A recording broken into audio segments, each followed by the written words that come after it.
does it make good business sense to give away money for free? How does food retailer Gousto keep their customers hungry for more by doing it regularly?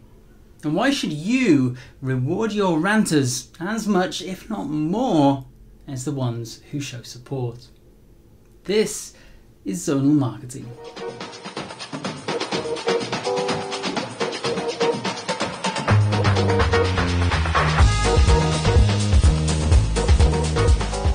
How are we? Welcome to episode 24 of Zonal Marketing, a series which explores how innovative brands are shaking up their industries with extraordinary marketing. I'm Simon Vincent, the ex-CMO, and in this episode I'm exploring customer service, the hidden gold in your marketing mix. And I call it hidden gold because it's the part that so many brands neglect or misunderstand. It's not included in the typical sales funnel, which many people mistakenly think is a good model for planning your marketing. And yet, done well, looking after your customers is not only a great way of not losing money, it actually contributes to your company's value and future cash flow, and can actually be a cheaper way of picking up customers than advertising. That's why, contrary to what some people will tell you, it's actually smart to get defensive. And by defensive, I'm of course referring to my zonal marketing model where, like a sports manager, you have two priorities when building your marketing formation. Of course you have to attack well, where making sales are the equivalent of scoring goals. But you also have to defend well, because losing customers is like conceding goals, and a team with a leaky backline can rack up a cricket score for all I care, it's still going to struggle to win the league.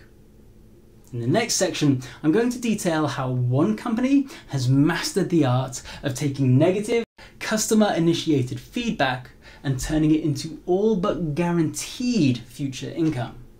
It's like the marketing equivalent of Virgil van Dijk cutting out a critical pass and then spraying the ball forward for his own attackers to run onto.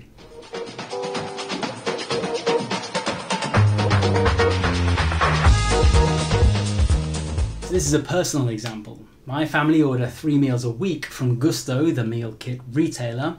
For those not familiar with the concept, you use an app to select as many meals as you want for the coming week. Gousto then send a box to your door which contains the kits that you need to cook the meal yourself, complete with a recipe card and the correct number of ingredients. Except that sometimes they don't. Every now and then you'll open a box and you'll find you're missing a tomato, or a sachet of spice mix, or a pack of poppadoms. Indignant, you turn down the heat on your rice, you whip out your phone, you bang the app icon, and you get prepared to shout at some poor customer service assistant. How are you going to consume your curry without the customary poppadom accompaniment? You follow the process. Which meal had an issue? Which ingredient? What's the problem with the item? It's missing. Click Continue to make your claim. And what's waiting on the next screen? Well, rather than some pathetic "thanks for your feedback, we'll be in touch shortly" message, you're told you've had the cost of the product taken off next week's payment amount. What? No argument? No need to provide photographic proof?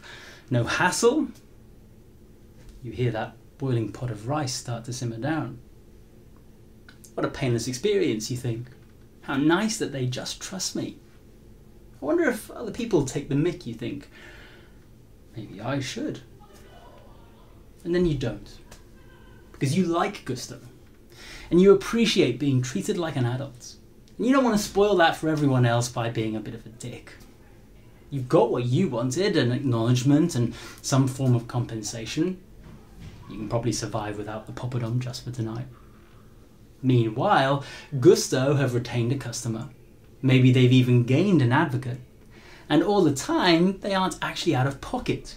All they've done is secure that I'm definitely going to be paying them my 30 quid, okay, £29.20, next week. And depending on how they'd handled my complaints, that wasn't necessarily a given at the start of my poppadom palaver.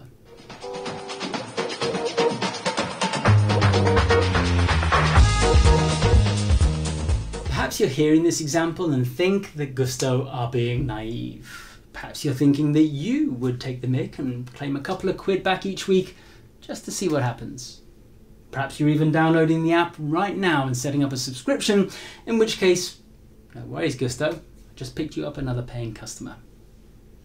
And this is an argument that customer service guru Baer discusses in his book, Hug Your Haters.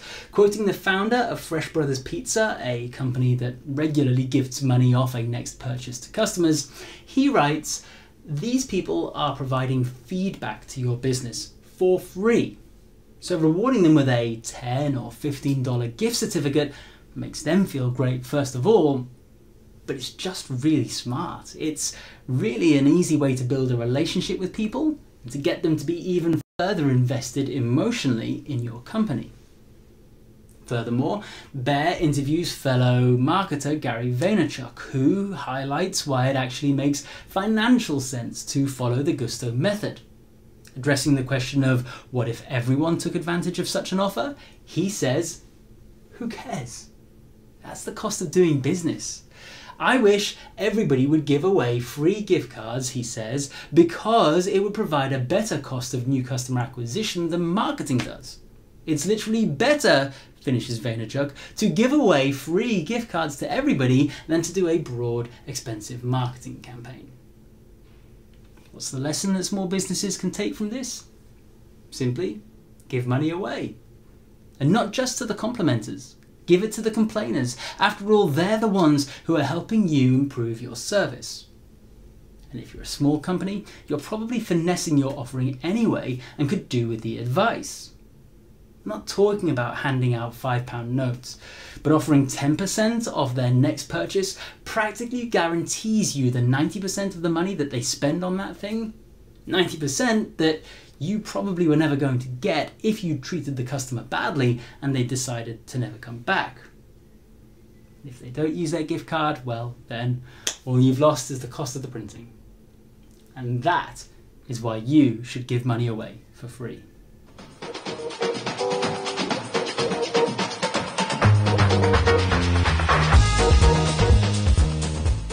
Okay, that's about all for this week. For more on the ideas and approaches mentioned in this episode, I recommend checking out my core Zonal Marketing playlist, on which I talk you through the process of building a considered, creative and compelling marketing mix from scratch, taking my lead from the world of sports tactics.